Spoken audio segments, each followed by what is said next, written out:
Right. Inya yakambopinda ndisi. Yakambopinda kai. Yakambopinda ndisi. Ndiye Ernesto zviya. Ernesto. Pamakabva kuno last time ndakati chi. Because inyaya yemuzukuru akafa ndisi. Ni azani. Hakurekwi. Yes. Ndiye ndio nyaya yacho kai. Ndiyo ka.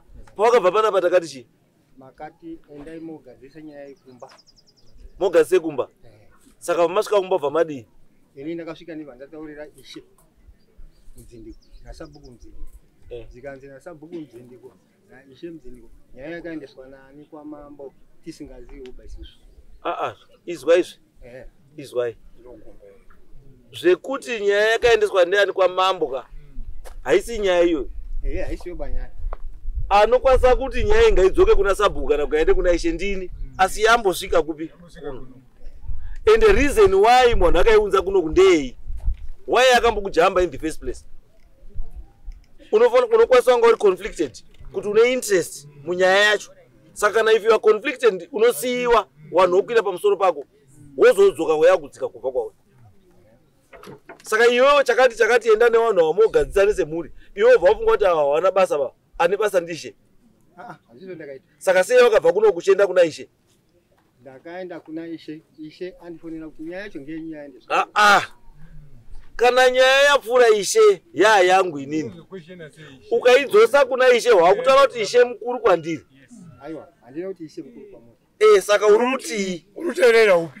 Inini ndiri kuteerera Mambo pari zvino. Saka inini Mambo akakutaura kuti enda mogare pasi nemhuri mufambe mugadzirise nyaya wakabvuma iwo pana vanhu zvechwa zvakaitika nditi. Saka chiri kuti usafambe newamwe makabvuma padare pana kuti urikufamba chii? Ini handisi kuramba. Saka chanesa chii? Asi kuti iye mukoma wangu kana ari kusumuka kuuya kunoku haatauri kuti ndakwenda kumangarira. Uye hanombonitaurira kuti nina ngatifambe. Uyu panapa. Aiwa, kana yakadaro hainetsi bamwe. Kana yakadaro hainetsi. Chiremba uri kuda. Usasaende kure kufamba. Pota ipaseri baba. Ndakakupai mukana kuti tifambire mega kwamunoda makazvitadza.